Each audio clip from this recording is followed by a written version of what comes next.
ఇదే ground రాళ్లతోటి beer సీసాలతోటి మందు బాటిల్తోటి నిండిపోయినటువంటి పరిస్థితి.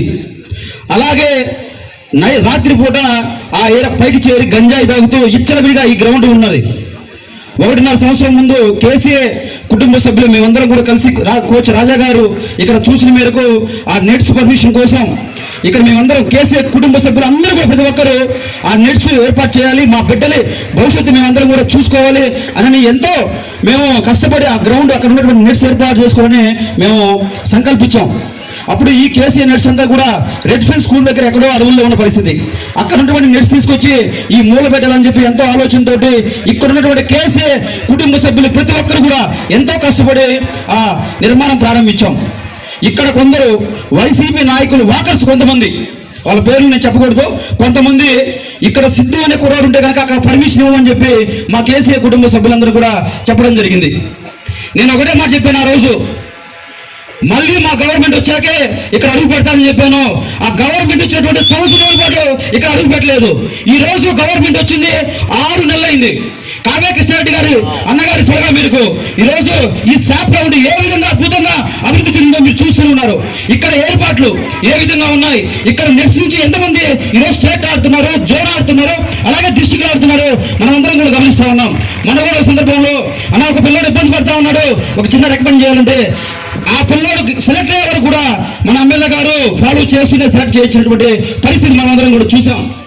అలాగే ఇక్కడ ఎవరైతే అవమానపడ్డామో, ఇక్కడ ఎంతమంది పేరెంట్స్ అయితే అవమానపడ్డామో అదే పేరెంట్స్ కూడా గర్వంగా చెప్పుకునే విధంగా ఈ రోజు కేసీఆర్ నుంచి ఒక చిన్న సబ్సిడీ నుంచి కొన్ని దాదాపుగా ఒక 4 రైతులు ఈ రోజు స్టేట్ ఆడుతా ఉన్నారు, జోన్స్ ఆడుతా ఉన్నారు. ఒక చిన్న సబ్ సెంటర్ లో ఈ రోజు ఎంతమంది పిల్లలు వెళ్ళి ఆడుకుంటూ ఉన్నారు. అలాగే మన నెల్లూరు జిల్లాలో ఎక్కడ లేని విధంగా ఎన్టీసీలోనే ఇంతమంది 12 ప్లేయర్స్ ఎక్కడ లేరు. మొన్న 12 సెలక్షన్ జరిగితే జోన్కి ఇక్కడ నుంచి మన కేసీఆర్ నెట్స్ నుంచి 7 మంది ఒకే టీంలో సెలెక్ట్ అయ్యారు. ఈ రోజు వైజాగ్ లో కూడా అద్భుతంగా ఆడొచ్చారు. అటువంటి కోచింగ్ ఈ రోజు మన రాజా గారు మనకి ఇస్తున్నారు. మా పేరెంట్స్ కమిట్మెంట్ కూడా అంత అద్భుతంగా ఉంది. నేను అన్నని ఈ రోజు ఒకటే అడుగుతా ఉన్నాను, నేను ఏ రోజు కూడా నాకు కాంట్రాక్ట్ లేకుండా ఏదైనా ₹1 సంపాదించుకోవడానికి ఎప్పుడు నేను అడిగే వ్యక్తిని కూడా కాదు అన్న. నేను ఒకటే అడుగుతున్నాను, ఈ గ్రౌండ్ ని మీరు వచ్చాక 6 నెలల్లో ఎంతో మార్పు తీసుకొచ్చాం.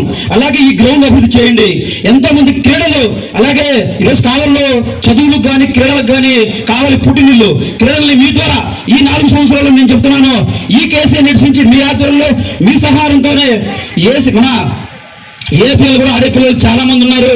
అది ఖచ్చితంగా మీరున్న రోజుల్లోనే జరుగుతుందని చెప్పి ఈ సందర్భంగా నేను తెలియజేస్తూ చూసుకున్నాను కాదు, కానీ నాలాంటి యువకులు ఖచ్చితంగా ఈ 5 సంవత్సరాల్లో ప్రశ్నించడానికి ఎలాంటి అవకాశం లేకుండా ప్రతి పని చేసేటటువంటి ఏకైక ఎమ్మెల్యే మన కావ్య కృష్ణారెడ్డి గారు.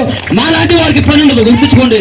అంత అద్భుతంగా నేను మనం గమనించాను. ఎక్కడో పల్లెటూరులో, ఎక్కడో సీసీ రోడ్లు, ఎక్కడో పేరు చెప్తా ఉంటే నాకు ఆశ్చర్యం వేసింది. ఇలాంటి నాయకులు కావాలి, ఇలాంటి నాయకులు గెలిపించుకున్నందుకు చాలా గర్వంగా ఫీల్ అవుతున్నానని ఈ సందర్భంగా తెలియజేసుకుంటూ, ఈ కేసీఆర్ టోర్నమెంట్ ఎంత అద్భుతంగా చేసామో నిజంగా నేను హ్యాట్సప్ చేస్తూ ఉన్నాను.